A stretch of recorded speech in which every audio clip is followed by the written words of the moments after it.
Tudo bom? Estou de volta. Nós aqui outra vez. Pois é, começando mais essa loucura que a gente faz. A gente faz um vídeo gravado, mas exibe ao vivo em vários e vários canais ao mesmo tempo. Por quê? Fica mais rápido que vir publicando em vários canais, um a um. Demora muito, meu amigo. Então a gente faz assim para mais rápido. Todo mundo tem noção do que está acontecendo. Do meu lado tem código QR. Do lado do código QR tem o link. Tanto faz você entrar pelo código QR como entrar pelo link. Você vai para uma plataforma onde estão todos os nossos canais. Segue a gente onde você puder. Segue a gente no X, segue a gente no YouTube, segue a gente em qualquer lugar. Você não paga nada por isso. É totalmente grátis, é de graça. Vai lá seguir, você vai gostar. E onde você está vendo a gente? Olha bem para o canal que você está vendo a gente. Deixa seu like. Seu like é super importante. Deixa seu comentário. Seu comentário também é super importante. E se puder, compartilha com quem não nos conhece. Tá? Como eu falei, isso aqui é uma meia loucura que a gente está fazendo um vídeo gravado ao vivo. Estamos gravando e transmitindo ao vivo e depois fica tudo gravado. O único canal que não está recebendo agora direto, que sempre recebia, é o meu YouTube, mas a gente já está preparando.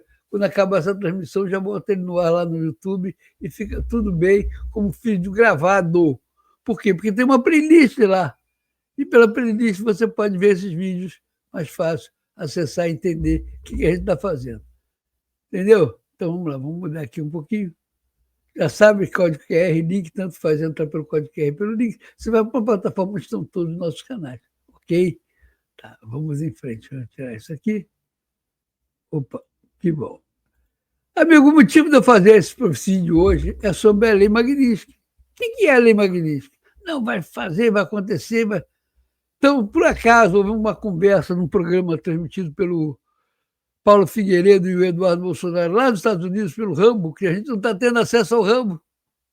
Então, estou botando aqui para que vocês tenham uma ideia do que é a Lei Magnitsky. Quantas pessoas ela já atingiu? Você tem ideia de quantas pessoas já foram atingidas no mundo pela Lei Magnitsky?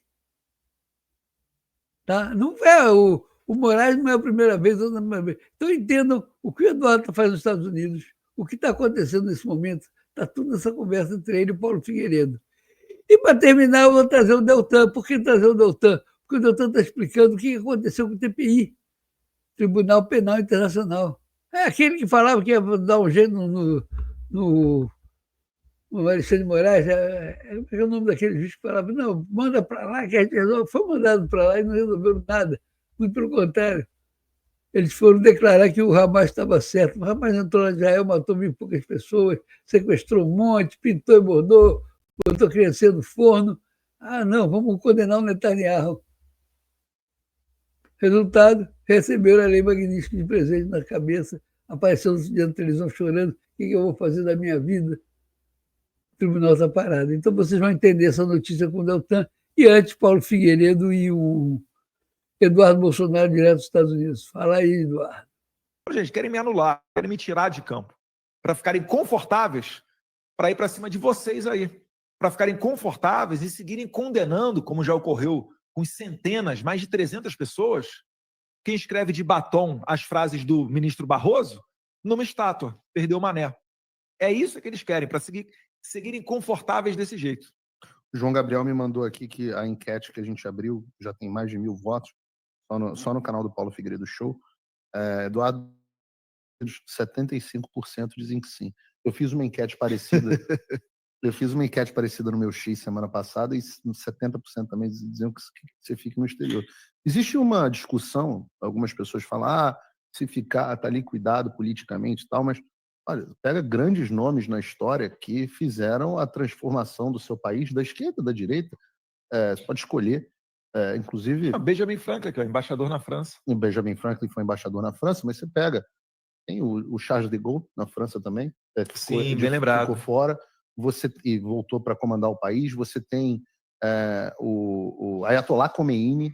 Ayatollah Khomeini voltou para fazer a revolução contra o Shah. 79. O Lenin, que estava fora para fazer a Revolução Russa. Não, teve a Revolução de 17 bolchevique e um momento depois é que ele voltou para lá para organizar a bagaça. Estava tudo uma zona, ele voltou lá para botar a revolução E o Simão Bolívar, cara. Simão Bolívar estava exilado no Haiti quando foi fazer a independência dos países da Essa eu não América sabia, Latina. não, hein? Você que é um grande bolivariano, O socialista do século XXI deveria saber disso. deveria saber. Simão Bolívar. Então, assim, essa história...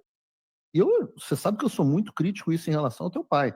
Eu acho que seu pai deveria ter ficado nos Estados Unidos. Eu acho que a história está mostrando que isso é verdade. Se ele tivesse ficado aqui fora, neste momento ele estaria uma capacidade... Ele não teria sido... O Alexandre não consegue me mandar uma carta rogatória, cara. O Alexandre não Pelos consegue... meios oficiais ele não consegue fazer Ele nada. não consegue. Por quê? Nem extraditar a Bala dos Santos. Não consegue. Não consegue. Eu não sei se você viu. Olha, a gente tem... A Interpol pediu elementos mínimos para manter o Alan dos Santos na lista. Ele não consegue entregar elementos mínimos. Os Estados Unidos, sob a administração Biden, pediram os elementos mínimos de que o Alan dos Santos tinha cometido crime para fazer a extradição do Alan dos Santos. O Alan dos Santos não foi extraditado. Os Estados Unidos do Biden negaram. Agora, essa semana, Espanha. o Oswaldo Eustáquio na Espanha... Pelos mesmos motivos. A Espanha basicamente repetiu os Estados Unidos, né? Falou, isso aqui é crime de opinião, não tem crime de opinião aqui. E um dos requisitos para extradição é ser crime no Brasil e no outro país que está sendo extraditado, né? Eduardo, eu li o processo do Alan dos Santos porque se tornou público. É uma vergonha. É uma vergonha. Os crimes que são atribuídos são uma vergonha. Então, se seu pai estivesse aqui, qualquer notificação, etc, etc, porque como é que funciona? As pessoas precisam entender isso. Para que existe o MLAT e para que existe Convenção de Haia com carta rogatória? Para que existe isso? Existe pelo seguinte: cada país tem a sua jurisdição, que é o seu próprio território. Quando você tem uma pessoa que está fora da sua jurisdição, ela pode ter cometido crimes na sua jurisdição, mas fora da sua jurisdição ela está protegida pelos direitos do outro país. Então, quando é enviado um documento desse, a jurisdição do país que você se encontra te dá determinadas proteções constitucionais. Então, quando é feita ela vai do Brasil para o Departamento de Justiça dos Estados Unidos, que analisa e verifica se há as mínimas Quem condições. hoje é o 01 do DOJ aqui? É a Pam Bondi, sua querida Pam Bondi. Deixa eu abrir a... Eu não tenho proximidade com ela, né? Mas a gente teve agradável coincidência de estar aqui durante o inauguration, que eles falam, né? Durante os eventos de posse do Trump. Da gente, por coincidência, nós sentamos na mesma mesa de jantar, né? Durante o Vice President Dinner, o jantar do vice-presidente, né? O Didi Vance foi lá, deu um discurso bacana. E aqueles eventos, né? Aí passa do seu lado o Mark Zuckerberg, aí passa o Rubio, passa o Vivek. Então foi excelente também essa viagem para conhecer gente, né? Saber um pouquinho melhor do currículo de cada pessoa. E eu acho que a Pam Bondi eu parabenizei ela no meu X, quando ela foi aprovada, o nome dela, porque tem que ser aprovado por uma sabatina no Senado, né? E a gente tem muita esperança de que possa ser feito um trabalho muito interessante. E ela tem debaixo do guarda-chuva dela um monte de agência, um monte de instituição, né? US Marshals, que é quem faz essa parte aí de Interpol, de cumprimento de mandados internacionais, passa na mesa dela, né? Se o Alexandre de Moraes pedir uma extradição do Alan dos Santos, vai passar na mesa dela. Extradição na mesa dela, qualquer carta rogatória passa na mesa dela. Eu já tive. Assim, você vê como o Alexandre de Moraes é tão várzea que eu li na Folha de São Paulo que eles não vão me notificar porque dizem que não sabem o meu endereço. Mas a justiça de primeira... tô mesmo 10 anos na mesma casa. Tem um... Tá igual a amiga da Bahia lá querendo me notificar. Não achamos Eduardo Bolsonaro. Eu falei, olha... Pô, é difícil, né? Não, o meu endereço eu acho no Google. É tão várzea que a Justiça da Primeira Instância do Rio de Janeiro, no ano passado, me enviou uma notificação por MLAT, me processaram no Rio de Janeiro, eu fui lá, recebi, bateu o US Marshal na minha casa, eu recebi, olhei, constituí advogado e me defendi o processo. Essa é a pergunta que agora o entrevistador Eduardo Bolsonaro vai fazer para Paulo Figueiredo. O FBI quis te ouvir de maneira informal, é isso mesmo? Isso é uma coisa que, inclusive, está sob investigação, faz parte das coisas que o Alexandre de Moraes está sendo acusado, não vou nem falar acusado, porque isso não é o termo correto, mas que está sendo analisada a conduta do Alexandre de Moraes, a gente vai ter mais novidades sobre isso, envolvendo o Departamento de Justiça e tal, em breve, no futuro, são coisas que ainda não dá para falar, mas o que se chama de repressão transnacional, né, que é quando ele utilizou informalmente do FBI para pedir para que um agente do FBI me ligasse para me intimidar, para ver se eu passando pelo acordo internacional, que foi a mesma coisa que ele foi condenado no Rumble. Condenado não, né? Que a juíza decidiu a respeito disso no Rumble. As pessoas precisam entender. O caso do Trump Media e do Rumble, o que a juíza já decidiu? Ela falou, olha, o Alexandre de Moraes violou as leis internacionais, notificando o Rumble de forma irregular. O Alexandre foi lá, mandou um e-mailzinho e, em vez de passar pelas proteções de jurisdição que eu falei, a mesma coisa que ele está fazendo comigo agora e a mesma coisa que ele fez lá atrás, em vez de me intimar para depor, ele quis ver se botando um cara da PF daqui para botar um agente do FBI para me ligar para ver se eu topava, querendo marcar de ir na minha casa. O FBI, não, nós vamos na sua casa te interrogar na data tal. Aí eu virei para o FBI e falei assim, pô, legal, mas... Qual é a acusação? Qual o papel do FBI nessa investigação? Não, veja bem, o FBI só está ajudando. Eu falei assim, qual o papel do FBI? Não, a investigação é do Brasil. Eu falei, lindão. Da democracia pujante brasileira. Pra cima de Moá? Sou do Rio, meu irmão. Vai me dar migué? Porra, não mete essa, filhão. Carta rogatória. Mas teve gente que foi ouvida. Então, é o caso do Camarinha, do Dr. Camarinha, né, médico Camarinha. do Bolsonaro. Ele cedeu. Claro, mas assim, desculpa, Edu. Se alguém recebe uma ligação do FBI, se você não tá muito cascudo já, é que eu já tô... Já tem uns caras aí na mão.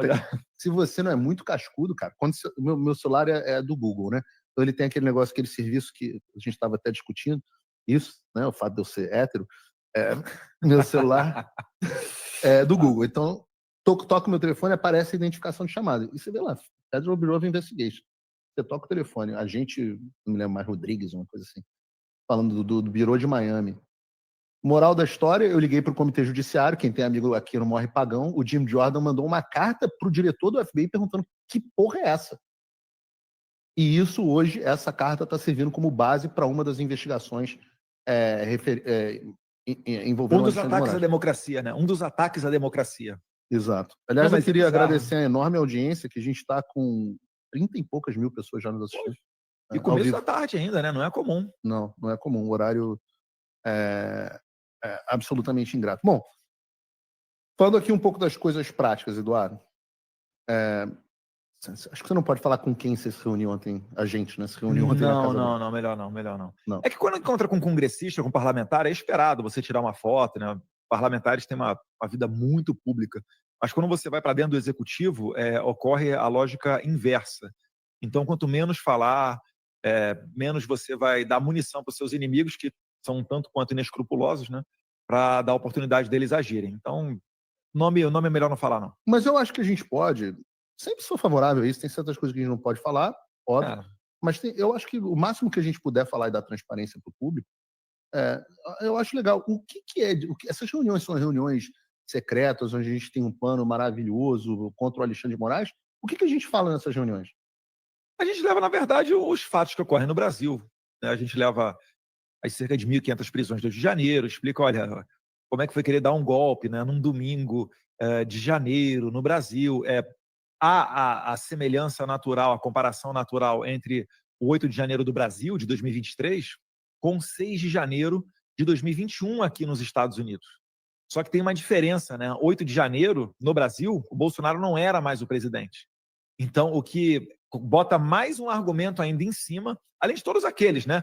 Pessoas desarmadas, nomeou os comandantes militares que o Lula indicou, né, durante a transição, etc. Mas você ainda consegue adicionar um conteúdo novo, que é, assim, como é que vão fazer, vão impedir o Lula de assumir se ele já tinha assumido, né? A gente leva essas informações, a gente leva as questões das violações do Alexandre de Moraes contra cidadãos americanos, né? Teve o caso até de uma mulher que estava postando a partir do X aqui nos Estados Unidos, Flávia Magalhães. Você chegou a entrevistá-la? Entrevistei. Né? E ela e o Alexandre de Moraes pediu mandado de prisão contra ela. Então a gente vai mostrando como que isso daí está sendo nocivo não só para o Brasil, mas também para os Estados Unidos.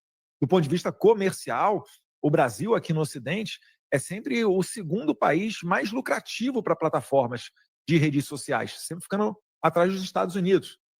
Então, quando vem uma empresa americana para cá e um juiz da Suprema Corte fala, olha, você pode vir, mas tem que bloquear essa pessoa, essa empresa, esse, aquele, isso daí está violando também os interesses norte-americanos. E eu falei lá no passado, eu falei, olha, não esperem que o Trump vai olhar, né, para um banimento do X no Brasil, por exemplo, e vai emitir só uma notinha da embaixada, não. Muito pelo contrário. Ele vai enxergar isso daí como uma ação comercial de um governo contra o governo de outro país. Por que as empresas brasileiras podem ir para o Brasil e desfrutar de uma Constituição, de segurança jurídica, de liberdade, e as empresas americanas não podem ir para o Brasil desfrutar, né, dessa reciprocidade?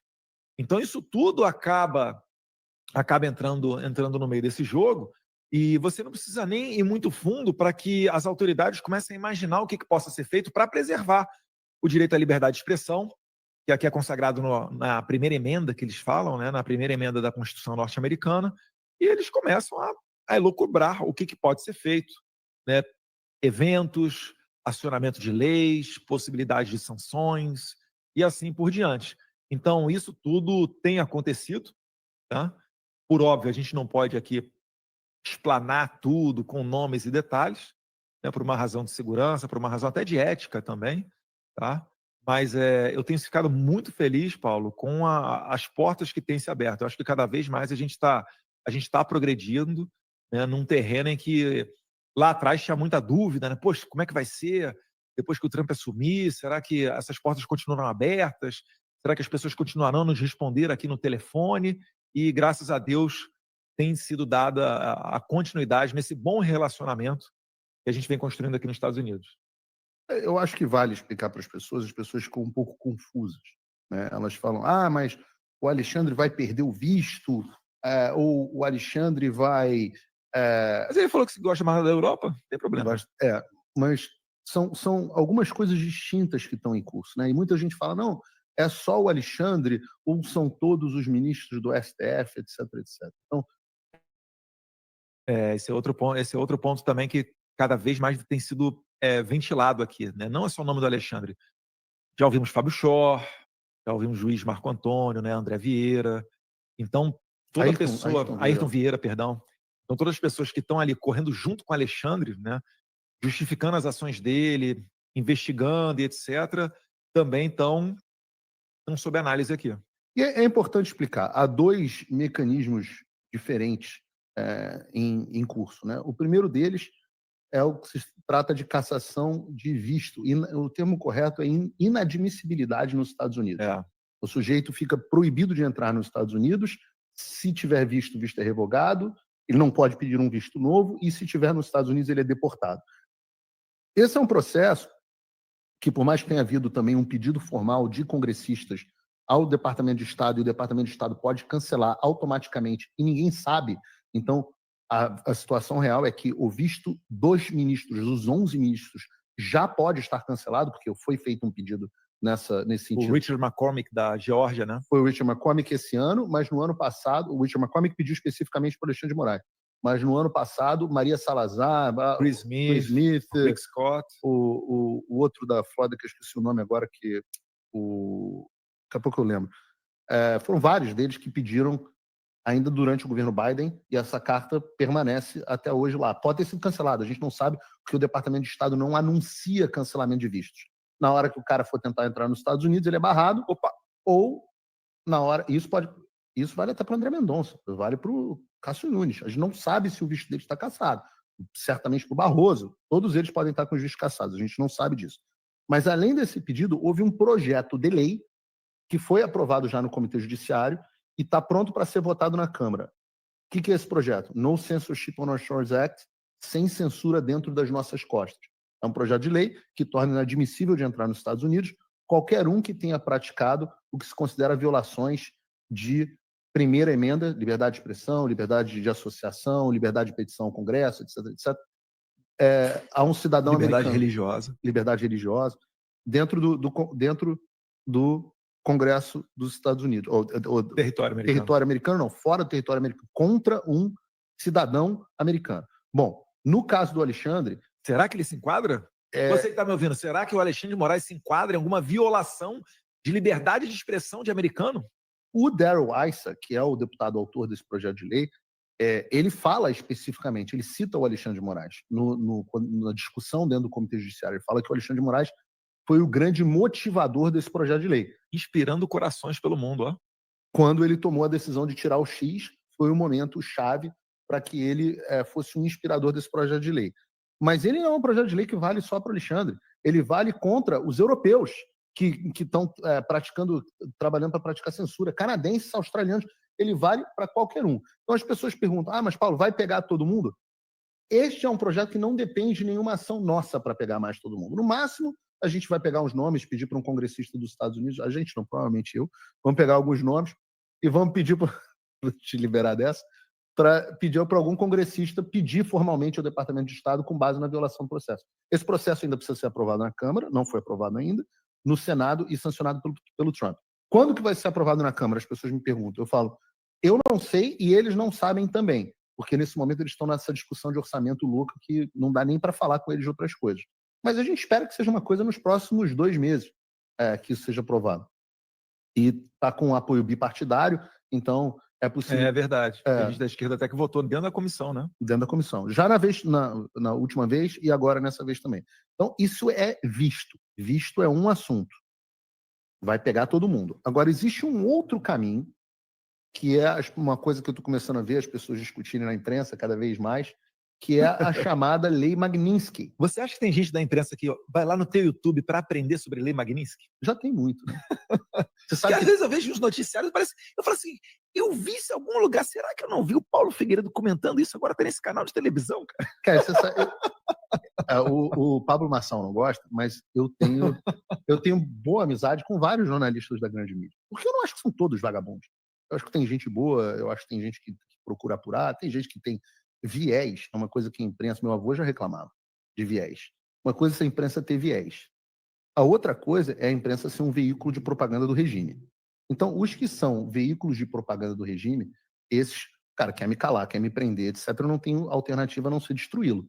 Agora, o cara que está lá, faz um trabalho honesto, tem gente boa, eu acho que tem gente decente, por exemplo, até dentro da Globo News. E aí uma dessas pessoas, não vou dizer quem é para não queimar ele, porque ou essa pessoa, né, porque vão ficar dizendo que essa pessoa está conversando comigo. Vai entrar em inquérito, de repente. Vai entrar em inquérito. Ele fala assim, cara, eu posso falar uma coisa? Em 2022, eu me informava basicamente pelos pingos nos is assistindo seus comentários sobre o que estava acontecendo nas Forças Armadas. Eu falei, pois é exatamente isso que... Mais um antidemocrático que você nem sabia, ó. Exato. Então, assim... O motivo pelo qual você está no inquérito? Eles assistem. Não está tudo certo. E eu sempre... Tem os Valdo Cruz, as Dani Lima, as pessoas que não... Mira Leitoa, as pessoas que não dá para conversar, e tem as pessoas que dá para conversar. Mira Leitão também, meu Deus do céu. Não, tem gente que não dá para conversar. Botei no stories do meu Instagram hoje lá, ela justificando e dizendo por que a inflação recorde de fevereiro dos últimos, sei lá, 20 entenda anos. Como é boa. Não, foi a maior, mas é do mês mais curto, e foi por causa disso, então não vai afetar aquilo e tal. Eu falei, nossa, excelente. Sobre a Lei Magnitsky, tem basicamente dois pontos sobre os quais o Alexandre está suspeito. Eu posso até pegar minha colinha aqui, que tem uma ação mais detalhada sobre isso, mas basicamente tem dois. Um ponto é o envolvimento em graves abusos dos direitos humanos. O que é a Lei Magnitsky? Lei Magnitsky é uma lei que ela surgiu em 2012, depois ela foi ampliada numa versão em 2016, com a participação, inclusive, do Chris Smith. Um dos principais líderes para essa expansão, né? Um dos principais. Comprou a briga de jornalistas da Bielorrússia. Exato. Justamente por conta dessa questão de imprensa. Exato. Ela foi expandida em 2016, antes de reclamar em 2016, durante o governo Barack Obama, foi sancionada pelo presidente Barack Obama, que dá aos Estados Unidos a possibilidade de impor sanções financeiras através do OFAC, que é o Office of Foreign Assets Control, o Escritório de Controle de Ativos no Exterior do Departamento do Tesouro. Então, o que a lei diz fala o seguinte: se você cometeu casos graves de corrupção, e aí o sentido de corrupção nos Estados Unidos é diferente do estado do Brasil, corrupção não é só suborno, ou se você cometeu graves violações de direitos humanos, você está absolutamente sujeito à Lei Magnitsky. E eu posso pegar aqui, cara, eu tenho, assim, enorme jurisprudência, absolutamente enorme jurisprudência. Olha, vou dar aqui um exemplo. Por exemplo, há apenas alguns meses, o OFAC sancionou um juiz russo por conduta semelhante a de Moraes em relação à supressão da liberdade de expressão e detenção arbitrária de um dissidente político na Rússia. A juíza russa Oleisa Mendeleva ordenou a detenção arbitrária de Alex Gorinov, vereador da cidade de Moscou, defensor público, bababá. Em resposta, o OFAC designou Mendeleva de acordo com a ordem executiva 13.818 por ser uma pessoa estrangeira que é responsável, cumpre ou se envolveu direto ou indiretamente em graves abusos de direitos humanos. Aí está aqui. Em março de 2023, o OFAC sancionou um outro juiz, investigador especial e perito russo, sob a AEO 13.818, por suas medidas antidemocráticas contra Kara Murza, um cidadão russo, que fez um discurso perante a Câmara dos Representantes do Arizona. Ou seja, só para você entender esse caso, é um caso onde um cidadão russo veio aos Estados Unidos diante do parlamento e denunciou uma ação russa, sofreu as consequências na Rússia. Olha, tô tendo déjà vu aqui, hein? E por conta disso, o juiz que agiu contra ele sofreu sanções econômicas. Será que se eu der um discurso aqui nos Estados Unidos e voltar para o Brasil e pegar meu passaporte, se enquadra nisso? Não sei. Em abril de 2023, o OFAC sancionou 3 juízes nicaragüenses sob a ordem executiva 13.851, por seu envolvimento em abusos de direitos humanos conduzidos pelo regime do presidente nicaragüense Daniel Ortega e pela opressão mais ampla de cidadãos nicaragüenses que se opõem ao seu governo. Os juízes revogaram arbitrariamente a cidadania daqueles que expressaram sua oposição ao regime de Ortega. Tipo quando cancela o passaporte de quem está no exterior, sabe? Você ouviu alguma coisa similar? Mais ou menos. Em dezembro de 2019, voltando mais para trás, o OFAC sancionou 2 juízes iranianos sobre a ordem executiva por punir injustamente cidadãos iranianos e cidadãos com dupla nacionalidade por exercerem suas liberdades de expressão ou reunião. Os juízes supervisionaram o erro. Isso é interessante. Ambos os juízes supervisionaram o erro do judiciário do regime iraniano em julgamentos de fachada, nos quais jornalistas, advogados e ativistas políticos e membros de grupos étnicos religiosos minoritários do Irã foram penalizados por exercer sua liberdade de expressão e liberdade de reunião. Em setembro de 2024, o OFAC sancionou 4 juízes venezuelanos. Olha só, isso é antes que digam que é o Trump, o maluco, etc. Eu estou lendo coisa aqui do governo. Sim, que já aconteceu Biden, sem a nossa atuação também. Biden, sob a ordem executiva com a ligagem idêntica à Lei Magnitsky. Os juízes eram membros do Supremo Tribunal de Justiça da Venezuela, TSJ, que impediram um processo eleitoral transparente e a divulgação de resultados eleitorais precisos. Olha... Não sei se eu já ouvi isso em algum lugar, né? Não sei se eu já ouvi isso em algum lugar. Outro venezuelano, Michael Moreno, é um exemplo proeminente de onde os Estados Unidos deram um passo adiante e indiciaram criminalmente o juiz da Suprema Corte por sua má conduta, corrupção e atos antidemocráticos. Esse aí era cachorrinho do Hugo Chávez, o Michael Moreno. Ele começou a ganhar notoriedade, né? Ele se transformou em juiz, mais ou menos ali, logo no início do primeiro governo, primeira presidência do Hugo Chávez, e ele começou a atender o Hugo Chávez na condenação de opositores políticos do regime. E aí ele foi ganhando moral, subiu no judiciário, chegou até a Suprema Corte. Chegou na Suprema Corte, ele achou que ele era todo poderoso, podia fazer o que quisesse, e tomou aí, foi sanção OFAC que ele tomou, né? Foi Magnitsky. Foi, basicamente a mesma coisa, né? Isso é importante que as pessoas saibam. A Lei Magnitsky é a lei que dá ao presidente a autoridade para utilizar o OFAC contra pessoas que violam liberdades, direitos humanos. Gravemente direitos humanos. É que a execução se dá através do OFAC, que é um instrumento do Tesouro americano, correto? Parte da Secretaria de Tesouro. E a justificativa se dá através da Lei Magnitsky. Então, essa é uma parte. A outra parte é o que se chama de abuso procedimental ou abuso de poderes judiciários. No Brasil seria abuso de poder. Especificamente, contornar os canais jurídicos internacionais e violar as normas jurídicas, que é parte do que o Alexandre de Moraes tem feito. Isso tem a ver com os procedimentos contra mim, contra o Constantino, contra a Ludmilla, contra o Monark, contra o Alan dos Santos, contra o Jason Miller, contra o Elon Musk, contra o Rumble, contra o Trump Media Group. Essas violações também entram no que se chama de numa visão mais ampla de corrupção, né? Então, por exemplo, só para citando aqui, em 6 de fevereiro de 2025, o presidente Trump assinou a ordem executiva 1403, que impôs sanções ao Tribunal Penal Internacional por tentar abrir arbitrariamente investigações e afirmar jurisdição sobre questões relativas ao pessoal dos Estados Unidos e alguns dos seus aliados. Aqui o TPI, como o TPI fez, ele abriu perseguição extraterritorial. Você tem o caso da própria Flávia Magalhães, né? O procurador-geral da Nicarágua também foi sancionado por usar medidas ilegais para tentar... PGR, né? O PGR. Então a gente tem ministro da Suprema Corte da Venezuela, tem PGR da Nicarágua, tem vereador da Rússia, tem procurador do Tribunal Penal Internacional, um monte de gente que já tomou esse tipo de medida.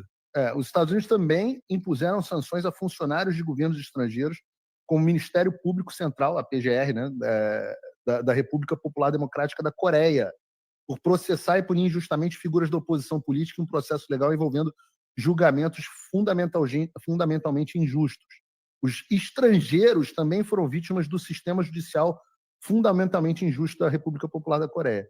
Assim, eu posso falar de absolutamente vários casos, e há, obviamente, como que a participação, como que o Alexandre se envolveu. Então, eu citei aqui, a primeira coisa foi abuso de direitos humanos, a segunda coisa foi abusos procedimentais e perseguição e invasão da jurisdição estrangeira, e a terceira coisa é o envolvimento em corrupção significativa, coerção, extorsão e retaliação econômica.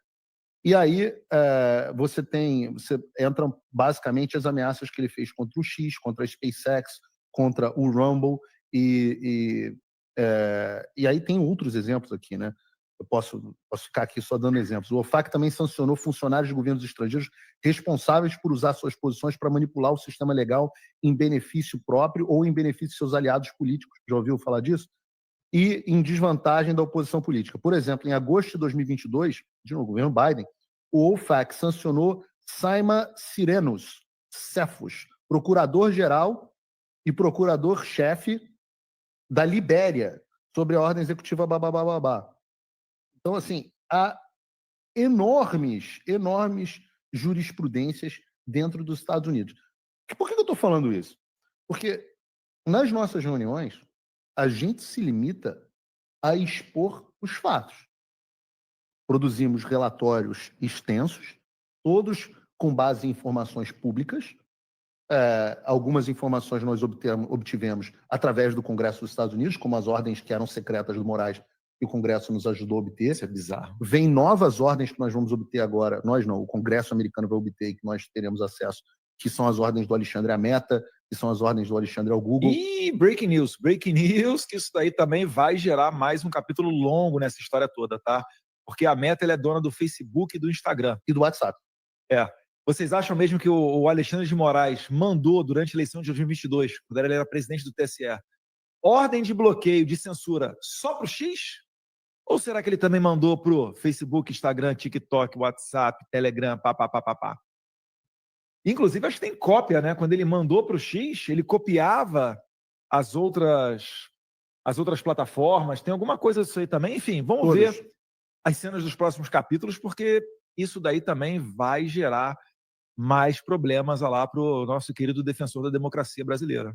Então, nesse momento, a jurisprudência, as sanções estão sendo levantadas sobre visto, pega todo mundo automaticamente, já não tem mais nada com a gente. E não é só eles, não, pega os investigadores também. Polícia Federal. O TPI, o Karim Khan, que é o procurador do TPI, o Tribunal Penal Internacional, não foi só ele sancionado, não. Todo mundo que participou da investigação que culminou no pedido de prisão do Benjamin Netanyahu, primeiro-ministro de Israel, todo mundo ali foi, como diz o carioca, né, foi de ralo. Então, alô Fábio Shor, alô equipe da Polícia Federal, que só estou cumprindo o meu trabalho, tá? Como nós falamos para vocês lá atrás, seria muito mais digno você... eu não tenho opção. Claro que você tem opção. Mas o quê? Eu vou para a rua? Eu falei, você fez concurso para ficar prendendo velhinha? Aqui nos Estados Unidos, eu lembro, se não me engano, até na Flórida, teve uma autoridade lá, uma prefeita, alguma coisa de um condado, que falou, a partir de agora aqui não pode mais transitar com arma. Aí o xerife chegou e falou, olha, não vou cumprir, ou então, né, pode tirar uma distintiva aqui que eu não vou ser policial para ficar cumprindo o mandado aí contra a nossa Constituição.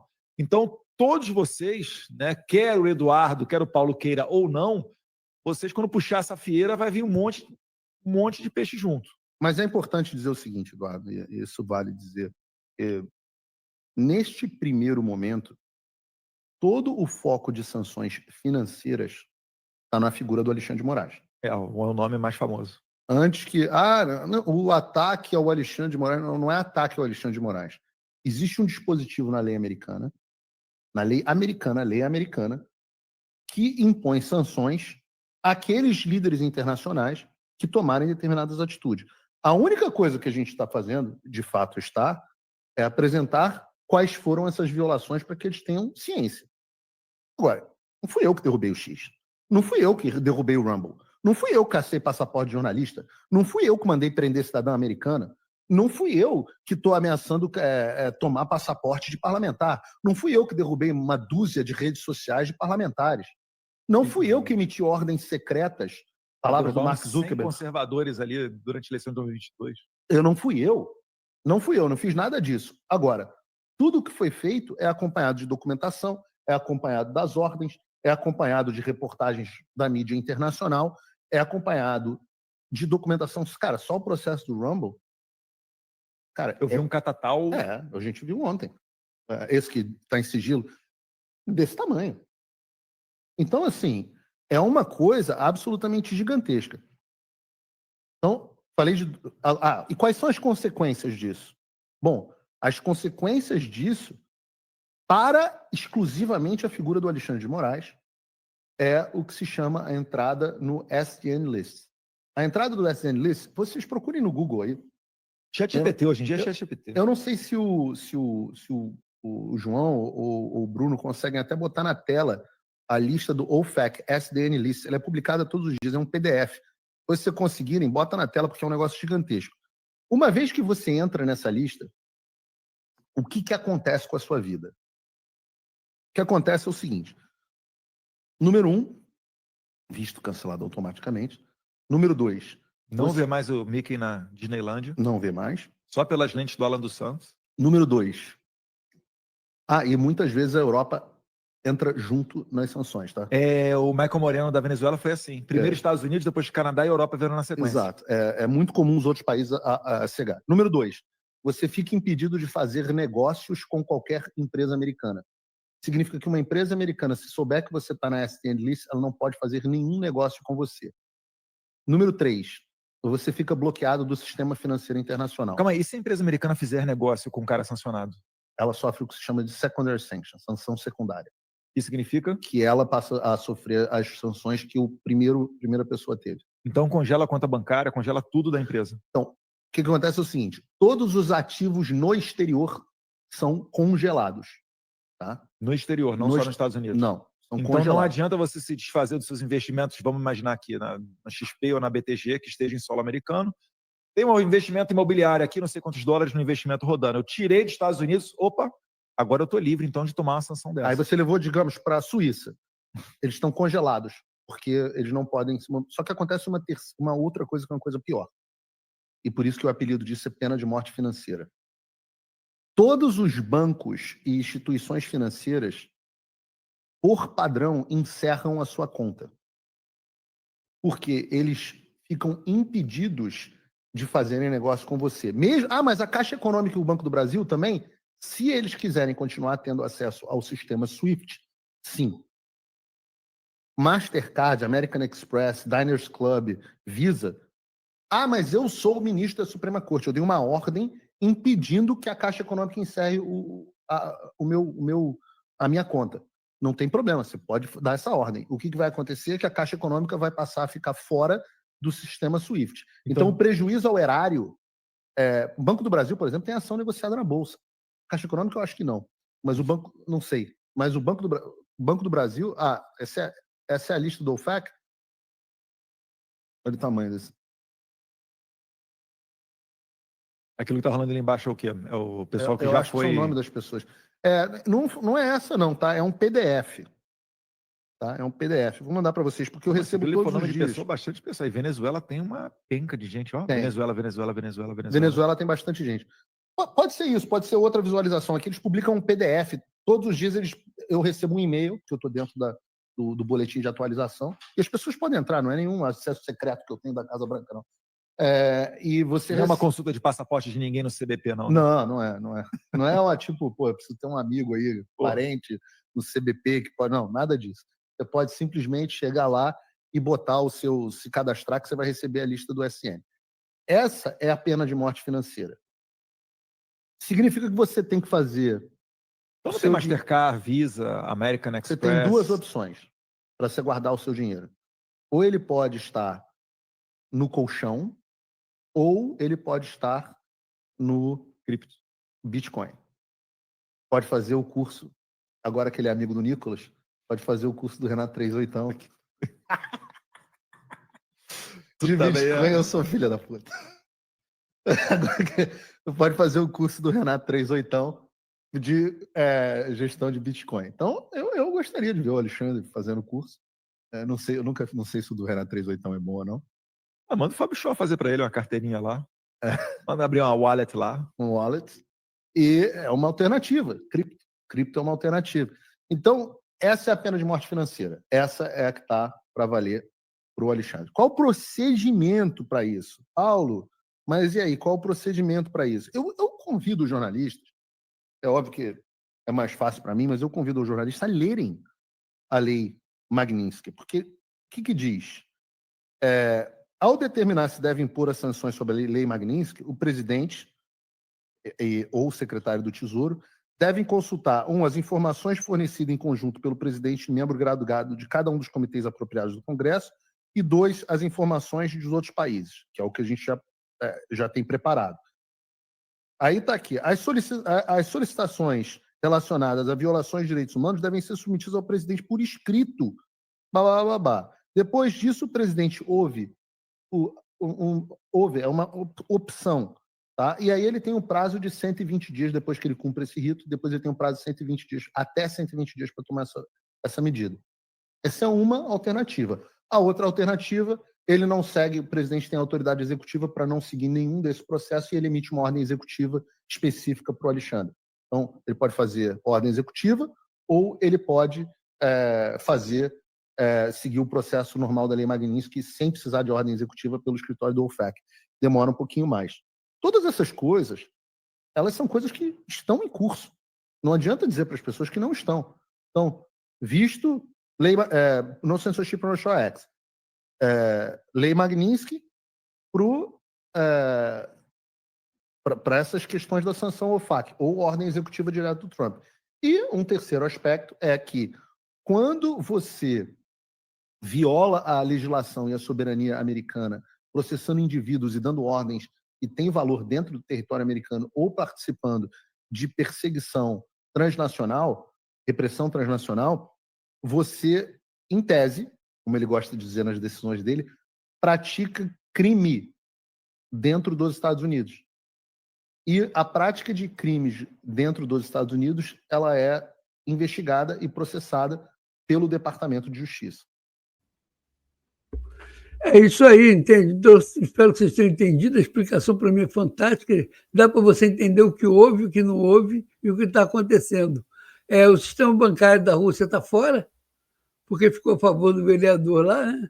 Então eles ficaram fora. Tanto está fora que a Janja, 6 dias antes do Lula ir para a Rússia, embarcou num A330, um avião grande de carga, com 200 malas e só ela de passageira. Chegou lá 6 dias antes. O que tinha nessas malas? Eu não sei, mas a imaginação de cada um cresce, tá? Mas houve isso aqui. E estranho, porque o avião foi até proibido de passar por cima de alguns países da Europa. Não, você desvia a rota, vai para o outro lado. Foi uma jogada assim feita, parece que ele pegou tudo que ele tinha e guardou na Rússia. Aqui eles não vão chegar porque a Rússia está fora, por causa daquele caso do vereador que ele explica ali. E aí eu resolvi trazer também aqui para vocês entenderem como é que toda essa história, Deltan Dallagnol. Por quê? Porque ele conta a história do TPI. Isso aqui é uma bomba e não é exagero. E eu pensei muito antes de fazer esse vídeo para dizer isso aqui para vocês. Eu pesquisei, eu chequei, mais até do que eu sempre faço, porque eu não queria e eu não quero e não vou exagerar em nada. Mas é a verdade, é uma bomba e eu vou provar nesse vídeo. As punições de Donald Trump, elas podem paralisar o STF. Anderton, como assim? É isso mesmo, as punições do Trump, elas podem parar o tribunal. Os ministros não vão poder nem usar e-mail. E isso aqui traz a seguinte pergunta: o STF sobreviverá a Donald Trump? Ah, Deltan, você tá exagerando, então me dá uma chance de te provar que não. Fica aqui comigo que eu vou te mostrar e nós vamos encerrar esse vídeo ainda com direito a uma piadinha espontânea feita por um ministro. E eu te garanto que o seu sábado vai ficar 1000 vezes melhor com o que eu vou te mostrar agora. Eu te prometo que isso aqui vai ser uma das melhores coisas que você verá por muito tempo. Nesse nosso encontro com justiça, então, eu vou te mostrar duas coisas. Primeiro, eu vou te mostrar o que aconteceu com o TPI, o Tribunal Penal Internacional, depois que o Trump sancionou o procurador-chefe do TPI. E em segundo lugar, eu vou te mostrar o Gilmar Mendes, bravateiro, fazendo o que só pode ser uma piadinha pra gente. Bora então para o primeiro ponto com essa matéria aqui eletrizante da Associated Press, que é uma das maiores agências de notícias do mundo, que saiu em inglês e eu traduzi aqui para português para vocês. As sanções de Trump ao promotor do TPI interromperam o trabalho do tribunal. Opa, como assim? Interromperam um tribunal poderoso como o TPI? E o que vai acontecer com o STF então? Antes da gente entrar nessa matéria, deixa eu te dar um pouquinho de contexto. O TPI é o Tribunal Penal Internacional. Ele fica em Haia, na Holanda, e ele foi criado pelo Estatuto de Roma. O TPI ele tem o poder para investigar e julgar indivíduos acusados de genocídio, crimes contra a humanidade, crimes de guerra, crime de agressão, onde quer que aconteçam esses crimes no mundo. Isso aqui é importante de entender. O TPI ele julga apenas pessoas, não países. Então ele julga, por exemplo, ditadores, generais, presidentes, líderes, autoridades mundiais que são acusadas desses crimes bárbaros. Bora agora então aí para a notícia. Acompanhe aí comigo. O promotor-chefe do Tribunal Penal Internacional perdeu o acesso ao seu e-mail e suas contas bancárias foram congeladas. Os funcionários americanos do tribunal sediado em Haia foram informados de que se viajarem para os Estados Unidos, correm o risco de serem presos. Meu caneco! Olha como que a matéria já começa. O promotor-chefe perdeu acesso até o e-mail, porque nem as empresas de e-mail querem contato com ele. E quem trabalha com ele, que são os funcionários americanos do tribunal, estão correndo o risco de serem presos se forem para os Estados Unidos. Ou seja, imagine só todo mundo que trabalha no STF correndo o mesmo risco se os ministros forem punidos. Se você já está ficando impressionado, ou então talvez animado com isso aqui, senta o dedo no like com força e vem comigo que o seu assombro só vai fazer aumentar. Olha aí a matéria. Algumas organizações não governamentais pararam de trabalhar com o TPI e os líderes de uma delas nem sequer respondem aos e-mails dos funcionários do tribunal.